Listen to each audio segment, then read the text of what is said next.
Bonsoir à tous, bienvenue ce soir dans Genève à chaud. Il a trouvé la lumière au milieu des immondices. C'est une parole très forte qui est dans son livre ou dans une interview. C'est le père Mathieu Daucher. Le père Mathieu était jeune séminariste à Versailles il y a quelques années. Et un beau jour, il a décidé de tout quitter, de quitter la France, quitter l'Europe et d'aller au milieu des enfants vraiment incroyablement défavorisés. Il va nous le raconter tout à l'heure. Des enfants perdus, orphelins, abandonnés. De Manille, la capitale des Philippines, 13-15 millions d'habitants. Et on se réjouit beaucoup de parler de son expérience avec le père Mathieu Daucher, qui sera d'ailleurs dans exactement 3 quarts d'heure à l'église du Sacré-Cœur. C'est à plein palais, l'église blanche, 18 rue du Général Dufour. Il vous reste 3 quarts d'heure si vous voulez aller le rejoindre pour sa conférence autour de son livre qui s'appelle « Le prodigieux mystère de la joie ». Bonsoir et bienvenue, Père Daucher. Bonsoir. C'est un plaisir de vous avoir, Mathieu Daucher. Merci. Je peux vous demander votre âge? 39 ans. 39 ans, c'est très jeune. Vous avez tout fait très jeune. Vous étiez jeune séminariste catholique. Vous avez quitté Versailles et vous êtes allé à Manille au milieu des enfants horriblement perdus. Vous nous racontez un peu ce trajet de vie déjà. Arrivé en 98, au moment où on lançait la fondation en fait pour s'occuper des enfants des rues, au sens le plus strict du terme, c'est-à-dire des enfants qui ont vraiment quitté leur famille et qui vivent en gang dans les rues de Manille. Et puis arrivé là-bas, de s'apercevoir qu'il fallait prendre le temps et rester longtemps. On ne reste pas 1 année ou 2 ans simplement à leur service. Mais il faut vraiment voir ça sur le long terme parce que ce sont des cœurs très blessés.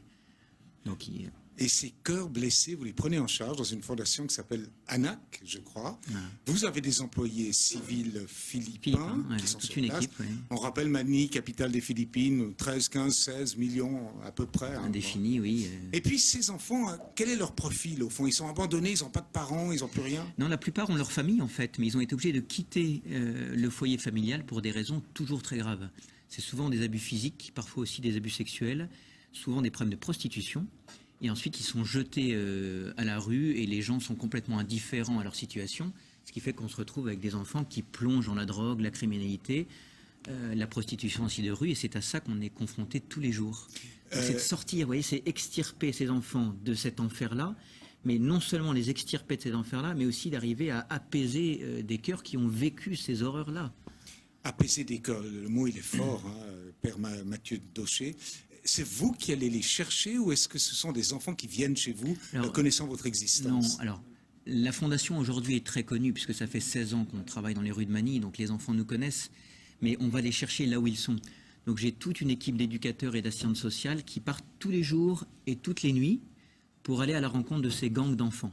Donc on est connu maintenant avec ces groupes-là, donc on n'a plus qu'à faire connaissance avec les nouveaux enfants qui débarquent dans la rue, et c'est de comprendre leur situation et puis les convaincre de quitter la rue, c'est pas si facile, pour pouvoir rejoindre la fondation et reprendre une vie normale.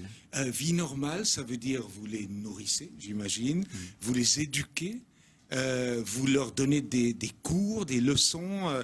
Comment ça se passe exactement? Quand un enfant quitte la rue, il passe par un SAS qu'on appelle le centre d'accueil, où on va en fait lui donner une éducation informelle à l'intérieur même de la fondation, pour qu'il soit préparé à rejoindre l'éducation formelle et les écoles de quartier. L'idée, c'est, dans la mesure du possible, d'arriver à recréer une atmosphère familiale et une atmosphère familiale normale et sociale pour l'enfant. Donc on va aussi le renvoyer dans les écoles de quartier. Et ces gens, ils vivent un certain temps avec vous, et puis il y a un moment où, ma foi, ils doivent vous quitter parce qu'il y a un roulement. Ils le font de gaieté de cœur? Ils le font de gaieté de cœur parce qu'ils deviennent indépendants et qu'ils créent leur propre vie. En fait, ils prennent leur propre vie en main. Mais la plupart des anciens de la Fondation, qui sont passés par la Fondation, reviennent très souvent. Ils viennent me voir à la messe que je célèbre. Ils viennent visiter la Fondation. Et j'ai les premiers enfants de nos enfants de la rue qui arrivent déjà. On a la première génération sous-génération d'enfants des rues. Ce qui me frappe en vous regardant, voyant ce regard avec de la joie, vous vivez des situations qu'on imagine tout simplement pas ici. Et dans le livre que vous avez écrit, qui s'appelle « Le prodigieux mystère de la joie », et dans vos témoignages, j'ai l'impression que vous trouvez la joie au milieu de ces situations horribles. C'est quelque chose que beaucoup font l'expérience. Lorsqu'on est au service des plus pauvres, et ces enfants-là sont les plus pauvres parmi les plus pauvres, on est frappé par la joie qui règne. Toutes les personnes qui nous visitent à la Fondation, à Manille, lorsqu'elles quittent les centres, elles sont frappées par cette joie qui règne à l'intérieur des centres. Et toute l'idée de ce livre et de la conférence de ce soir, c'est d'essayer de creuser et de comprendre pourquoi la joie qu'ils expriment est encore plus authentique que la mienne. Je suis d'une certaine façon un privilégié parce que je suis confronté à des situations extrêmes, l'horreur et l'enfer pour des enfants, des choses qui sont inimaginables, mais en même temps aussi, je vois leur réaction et cette joie extraordinaire qu'ils sont capables d'exprimer. Vous êtes prêtre catholique, on le voit bien, d'ailleurs vous avez encore le col romain. Vous l'avez d'ailleurs gardé, vous avez souvent une soutane blanche à cause de la chaleur là-bas, où on parlait juste avant l'émission. Alors c'est important, le catholicisme aux Philippines depuis des siècles, hein. C'est au fond la première religion du pays. Oui, c'est le seul pays catholique d'Asie. Les Philippines sont un pays à grande majorité catholique. Et est-ce que vous êtes bien accepté par l'épiscopat là-bas, par les autres autorités catholiques? Sans aucun problème, et même le cardinal de Manille, qui est en charge donc de l'église locale, est venu avec moi sur la décharge. Et ce qui était bien, c'est qu'il est venu seul pour être à la rencontre des familles, et ça s'est passé de façon assez impressionnante. D'ailleurs, vous savez qu'il y a eu un gros typhon l'année dernière aux Philippines, oui, qui a fait beaucoup de dégâts.